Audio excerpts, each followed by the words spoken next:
I'm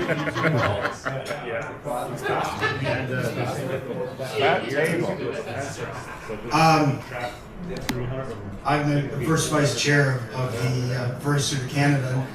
Normally, the first vice chair's position is a pretty good one because it looks like you're close to the seat of power, and really most of the time you don't have to do anything.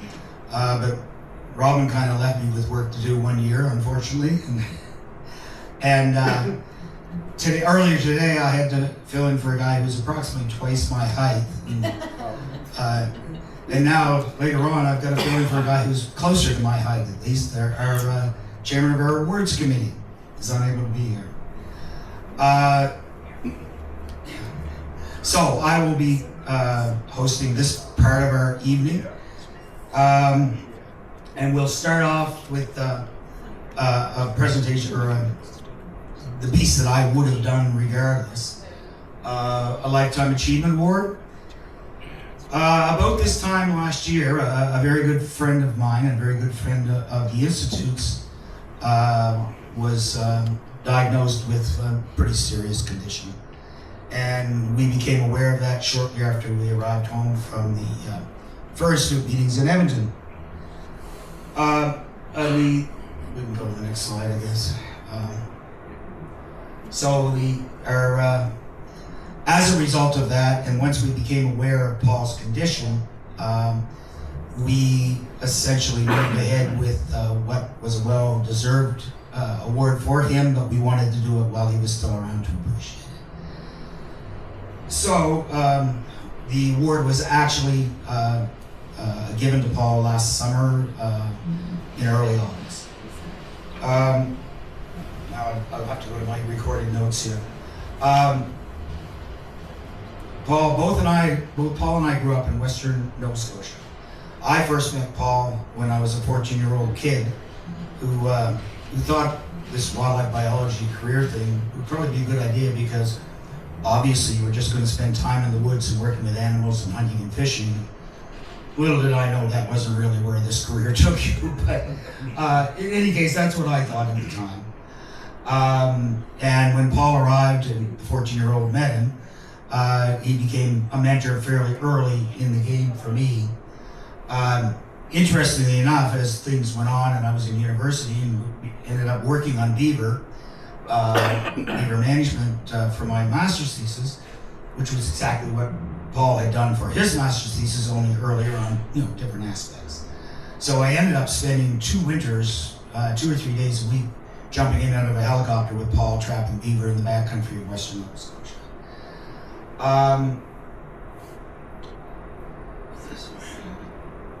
And then beyond that time, Paul worked for Department of Lands and Forests, which became Department of Natural Resources in Nova Scotia, where I ended up with very good luck with a position and moving on through their system. Over the years, Paul worked with lots of other students that came behind me on things like otter, bobcats, marten, other Furbearer species.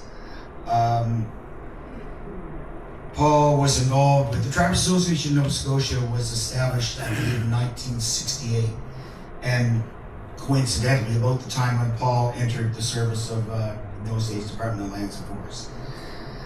By 1973, Paul was a director of TANS, and pretty much he was a director of TANS until at least 2008, probably beyond 2014. He continued to do work with TANS. He was very, very instrumental in the development and introduction of first voluntary and then mandatory trapper education in Nova Scotia, and the development of that whole program. Shortly after his retirement in the late 90s, Paul became the president of the Trappers Association of Nova Scotia, and probably one of his greater achievements was to actually bring the Trappers Association of Nova Scotia back into the Fur Institute. And I do remember having the discussion at one point with the association that the game is being played there now. You can either get in the game or it's going to get played somewhere else. But Paul was the one that had the confidence of the association and actually brought them back into the Institute.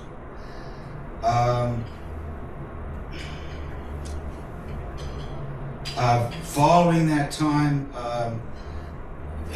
Paul, representing the Trappers Association, came to the Fur Institute meetings fairly quickly, was elected to the board, did serve at some points on the executive of the Institute. Beyond that, Paul, one of his many special things is he was a very, very good otter trapper. So when we were doing Fur Institute work, testing otter traps, and we needed animals for compound work, and we struggled to catch the animals, handle them well, and get them transported for the trap research work we needed to do, which was in Alberta. But Paul worked first in Nova Scotia with Boudreau Lakes, and Mike Boudreau, who's here, worked on that. Bill Mosley, who another prominent trapper in Nova Scotia who's passed not that long ago, worked on that. Eventually, Paul ended up being recruited by Pierre to go and work with another legend in the otter trapping trade, which was Paul Bayette in Ontario.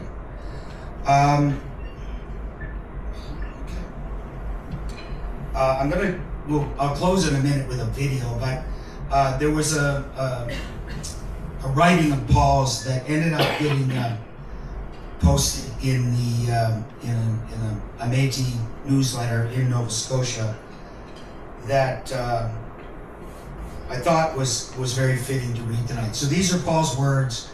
When I finish this, you'll see a video that's also Paul talking. But Paul, in this goes on, I have pondered the question, why do I trap? This trapping obsession cannot be explained by monetary gains, which are so marginal and uncertain.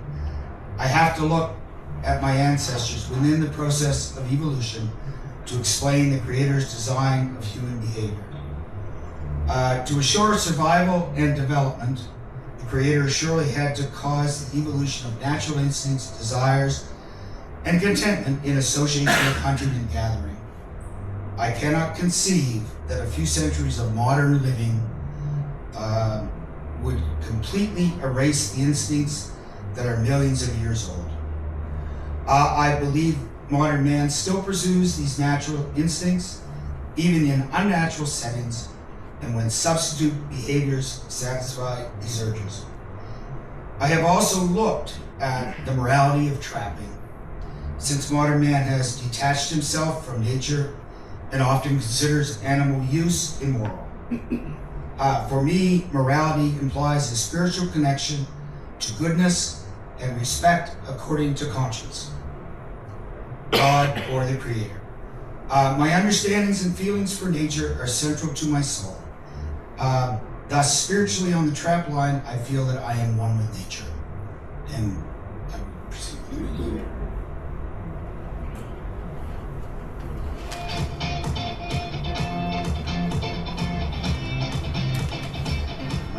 Paul Tufts.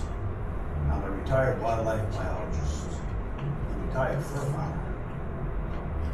First of anything, I go for trappers as a person, but interest would be wildlife and nature and so on.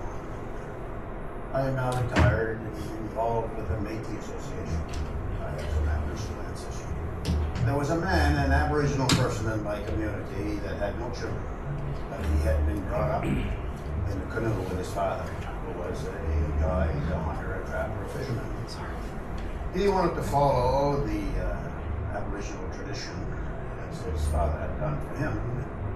He had no son to do so, so I became kind of his adopted son.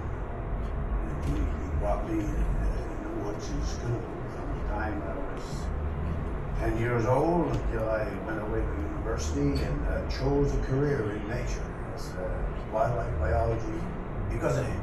I know it's me. And I became a trapper because of him.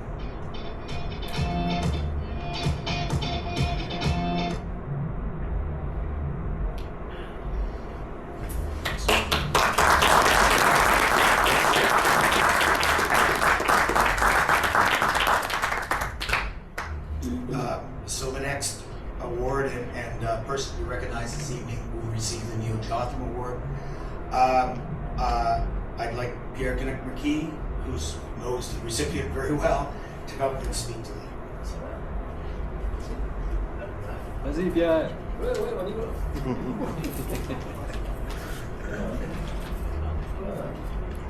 Oh, it's my turn now. No, pardon. Too low for me. Merci, Mike. So, what I'm going to be presenting tonight is what's called the Neal Jotham Award. So,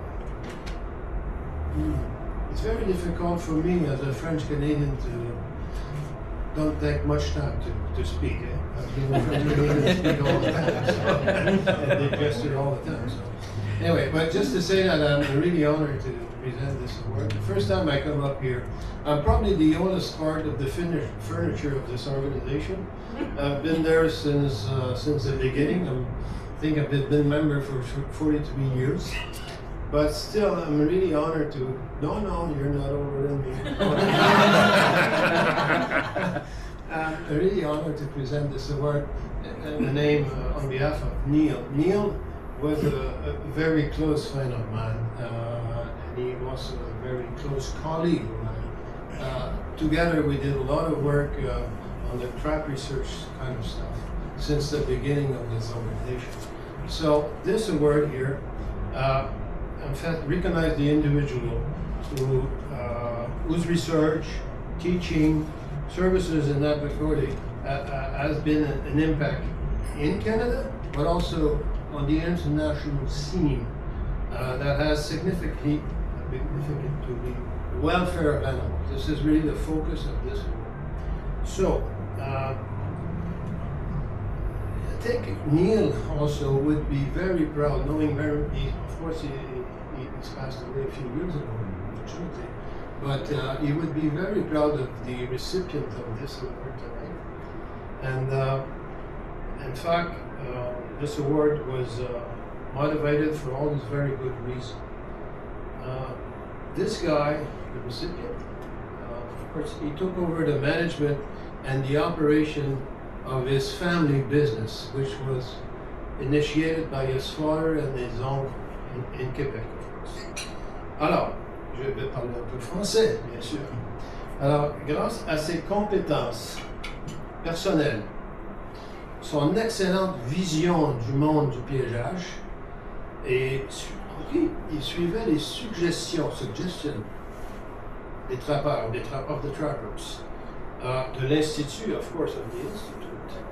And also beaucoup de développement dans son atelier, in his workshop, all the things that he did in his workshop.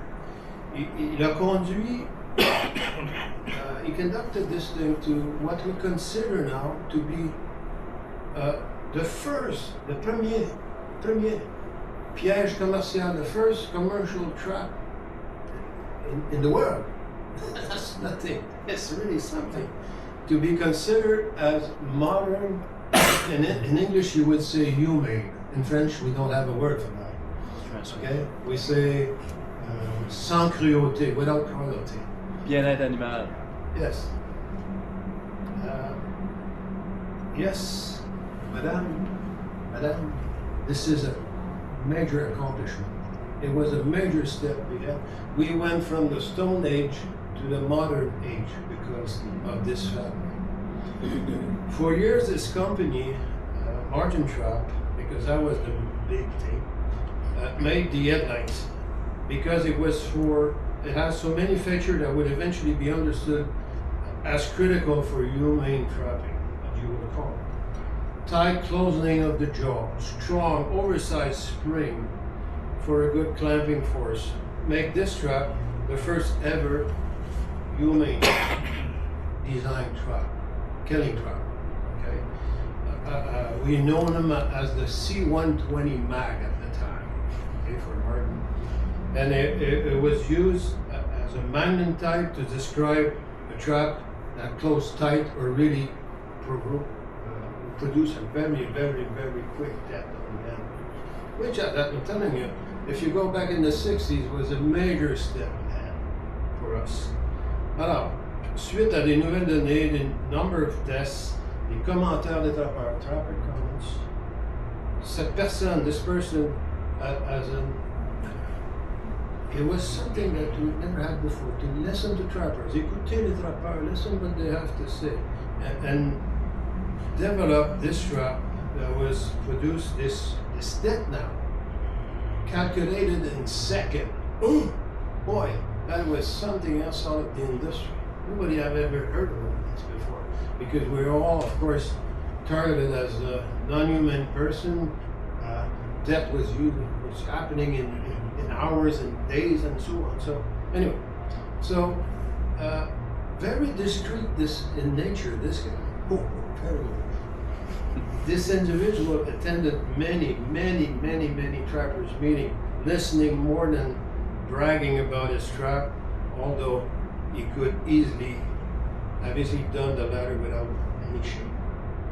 One thing I should say here, going out a bit of this guy here, is that, I've been involved in this trapping industry for 40 years or so, dealing with trapping manufacturers all around the world, US, Europe, Russia, everywhere. But, in Canada, especially with the French Canadian, the main innovation in traps in the recent 40, 50 years, for some reason, it came from guys like Sauvageau in Quebec, Mr. Bellal in Quebec, Mr. Willett in Quebec, our friend Guy in Kapuskasing. So I remember there was an American manufacturer told me one day, he says, "You French Canadian, you trap manufacturer, you must have a piece of brain that we don't have." anyway, just to say that the Fur Institute of Canada is really proud to present this Neal Jotham Award to Guy Sauvageau, former owner and developer of the Sauvageau Trap Company in Quebec. Alors, bien mérité pour lui. So you have to be both the presenter and the receiver. Oh, okay, I can do that. So anyway, we'll make sure.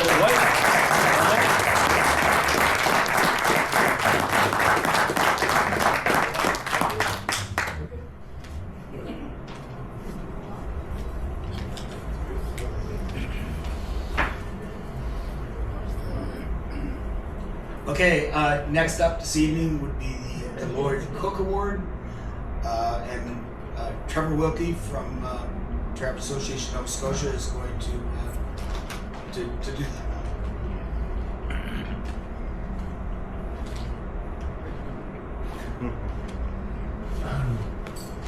The text isn't.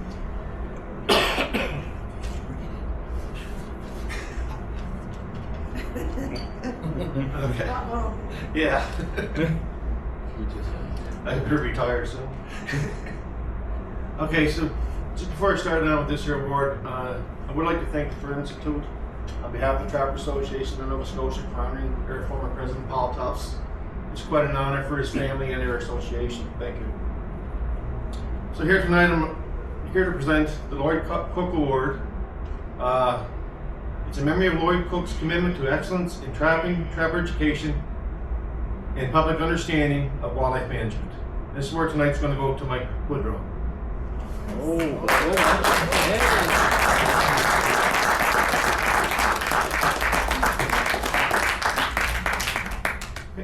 So Mike started his career in wildlife management when he graduated in 1986 from Acadia University, specializing in wildlife biology. Mike started with the Department of Natural Resources in 1989 as an assistant conservation officer. And it's funny because that's the first time I ever met Mike. We spent 2 weeks sitting side by side taking our enforcement training in Truro at the time. And still friends to this day, believe it or not. Yeah. Yeah. So he spent the next several years doing enforcement in the fall and wildlife studies during the rest of the year. During his time, Mike worked on some of the following topics. He trap tested for the Institute on coyote and bobcat, He was involved with official relocation within our province. He was live trapping auditor for trap testing with Paul Tufts. And I did have the honor of getting out in the field with the two of them for a day, and it was quite educational. The deer winting area study, if I remember right, they were experimenting in different wildlife cuisine at the time. And one day with them, they had red fox for supper. I ate a lot of potatoes. Yeah, he was always involved in coyote trapping and collaring program we had going, and testing bear snares in Quebec with Mr. over there for several years. So in 2000, Mike started as a Furbearer and upland game specialist, actually under Mike O'Brien, with our department. And he became the second half of what we affectionately called in the field, affectionately called the Mike and Mike Show. Here he worked as a trapper ed and nuisance wildlife coordinator for the province. He was a leading force in the New Atlantic Trappers Manual that we're using today. He also assisted the Cape Breton National Park with the aftermath of a coyote attack that resulted in a fatality. Was it 2010? Yeah, 2010. Mike was a continual liaison between the Wildlife Division, the fur industry, and regional service staff across the province. Always there willing to give you, he'd always give you the answer. May not be the answer you wanted or hoped for, but he gave you an answer that was reliable and accurate. In 2010, Mike started as a provincial human wildlife conflict biologist, where he was instrumental in developing policy, organizing the aggressive wildlife trappers program. He was also in media relations for the province on trapping related issues. And during his time at the department, Mike was a huge supporter of TANs and the FIC. We could always count on Mike for assisting us no matter what we asked for. He'd always kind of steer us in the right direction. We got off topic, helped us in countless ways. He's been a tremendous resource for our association, members of the province in general. And still to this day, we constantly call him and ask for advice on this subject and that subject. He's always steered us right. He's also been involved in our youth mentorship program since its conception about 10 years ago. He specialized mostly in bear-related issues, or bear snaring, I should say. So Mike retired from the department in 2022, and now is heavily involved with his bees in the sugar woods, and recently spoiling his precious little granddaughter. So tonight, Mike would like to present this award to you.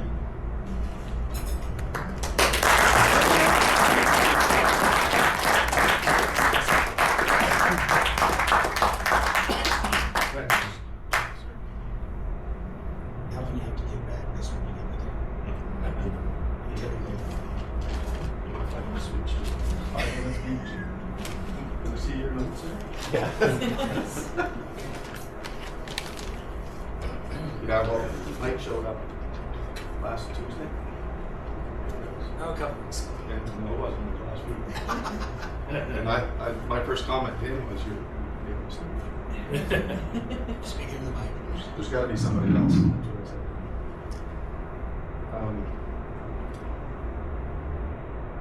Kind of like what you said, Paul, traffic needs to be run. I've always promoted it. Jade, there's Jade. The other night you said that you wanted to make sure that everybody was a trapper or supported trapping. My thing was, I would teach people how to do it. I didn't care if they did it, but you're going to understand why they do it. And that's why. So thank you very much. Very nice.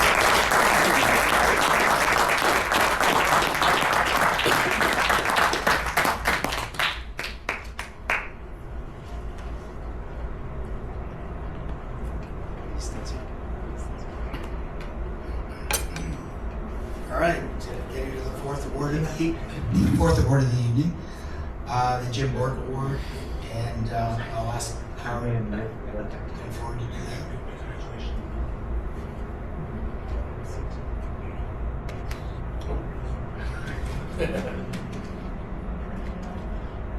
Text the awards of the year every year. That's what he There's sheets there.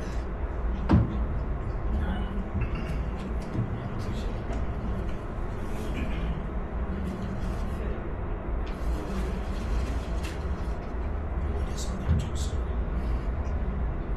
The Jim Bourque Award is presented in recognition of commitment to the sustainable use of wildlife resources, improved animal welfare, the development of Canada's modern fur trade, the recognition of Indigenous peoples' cultures, and the stewardship role that trappers play in the conservation and management of Canada's wildlife.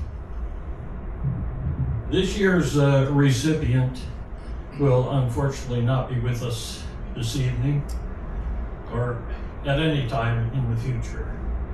So we present this award posthumously. The recipient of this award was a Métis originally from Quebec who worked in the fur trade from the time he was probably only 14 or 15 years old.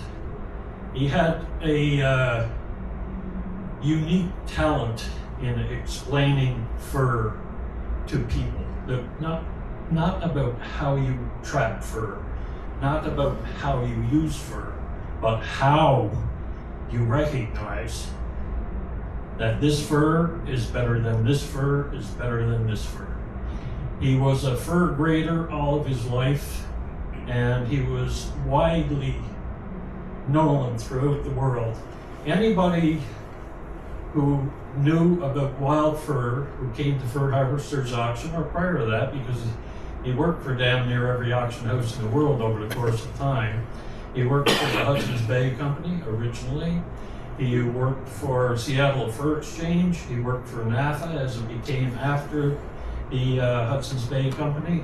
And we're very proud to say that he ended his career with us at Fur Harvesters Auction. And David didn't just explain fur to fur buyers. He explained it to people throughout the world. We traveled together as far away as China, and David could explain in ways that no one else could the qualities of fur to a brand new target audience that we were trying to develop in China. But very much also, David loved working with trappers and northern people and explaining to them why this pelt was worth more than that pelt. And for that, I think he was very much appreciated. Certainly the James Bay Cree appreciated his participation in their events.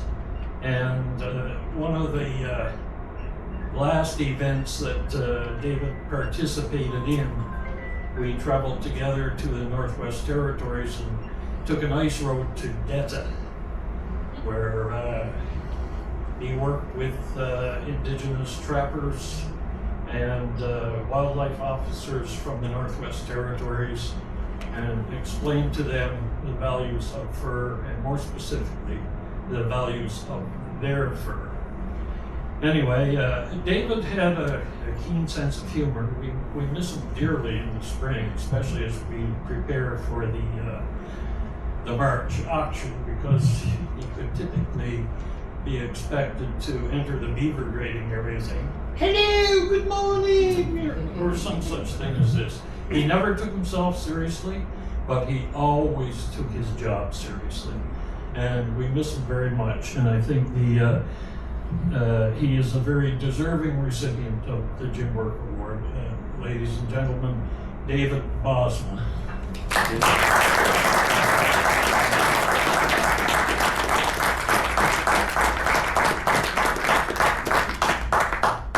And I can say that this award will reside at Fur Harvesters Auction for the foreseeable future, and that all of the fur buyers that he dealt with internationally will be able to see how David was honored at the end.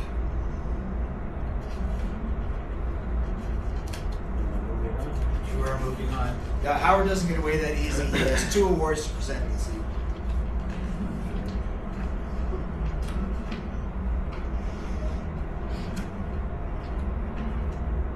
There's another piece of paper.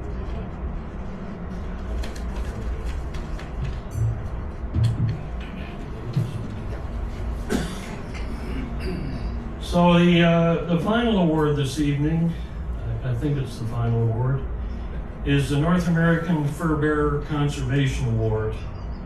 And it's presented in recognition of the tremendous contribution to innovation and excellence in fur-bearer management, advancing public awareness of fur-bearer management programs, and promoting great pride in the fur industry. Now I can take my glasses off.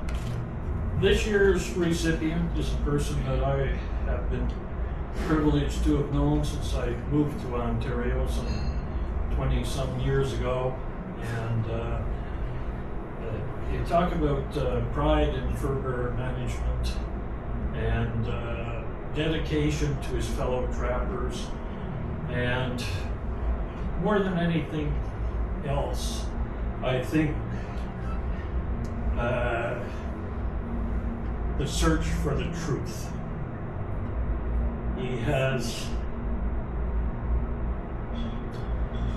never accepted at face value that what anyone told him was necessarily the truth. He sought the truth for himself. He seeks the truth for himself. And whether that be, seasons, quotas, whatever, why do we need this aspect of fur-bearer management? He has always been dedicated to the truth.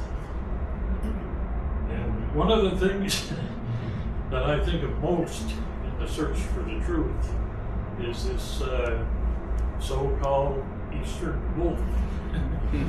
Whatever this mythical beast may be. And he was never willing to accept that a wolf that didn't at least live on an island could somehow be completely separated from all the other wolves that surrounded it. And I think the majority of people in this room would agree that he is correct. So that's one of many things he's been involved in. The one that strikes closest to my heart. In any case, like I said, he has been dedicated to trapping, he has been dedicated to fur-bearer management, and he has been dedicated to the search for the truth. And this year's recipient of the North American Furbearer Conservation Award is my good friend Robin Horwath.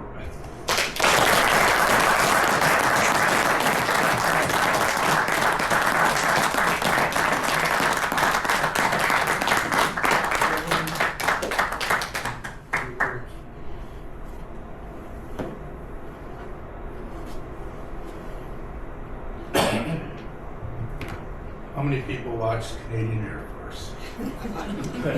Hi, I'm Robin. I'm very humble tonight.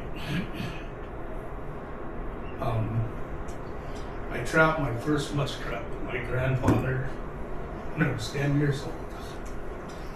And ever since then, as Mike Boudreau said tonight, I've been involved with trapping. And I been very fortunate to have a grandfather and father, and a lot of people I call my true friends, and a lot of them are in this room. And I've only wanted to see the trapping continues for generations, my grandchildren, to be able to, if they decided to enjoy what I've enjoyed and experience what I've experienced. Try to do my best to promote it and see that it continues. But I accept this award tonight humbly, but it takes teamwork. And a lot of the team is right here in the room tonight, and others that can't join me for various reasons. But it does take a team, and I've been very fortunate to be part of it. But I would be remiss not to mention my friend Howard Noseworthy. Howard and I have gone back a long ways. I can tell you we haven't always seen eye to eye or agreed. If you don't know, he's from Newfoundland. But I can tell you that when I was younger, I used to read the Canadian Trapper magazine put out from the OTA. And I used to admire the people that went to Europe and fought for our cause. And I always wanted to beat the man who talked to Helmut Kohl, my good friend Howard. Thank you very much, and I'm very humbled.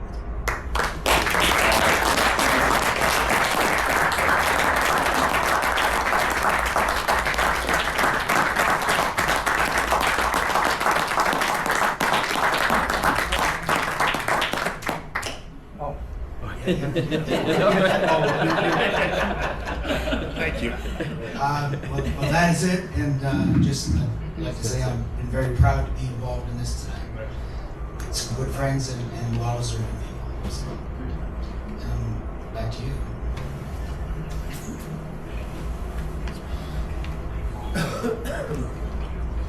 Thanks, Mike, and congratulations to all the very, very deserving award winners who are in the room here with us tonight, and those who unfortunately can't be.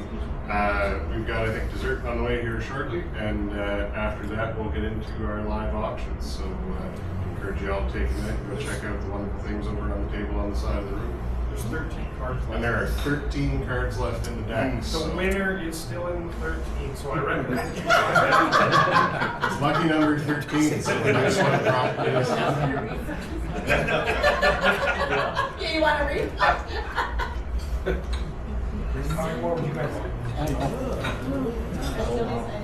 Somebody should take the drawing so people can see. I think You want to pick it?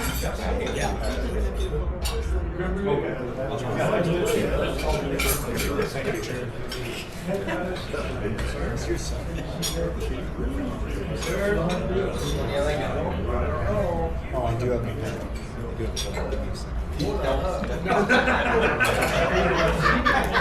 As long as you're all right. And you got to keep up to date with draw, don't you? So you need two more. I got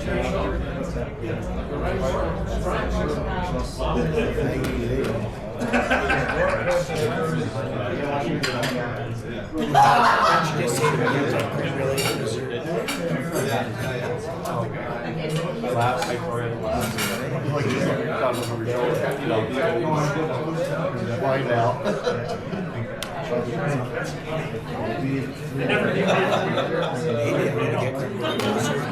You guys know how to do this for your AGM.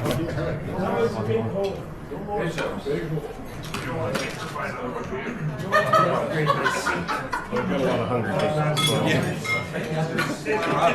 hunger.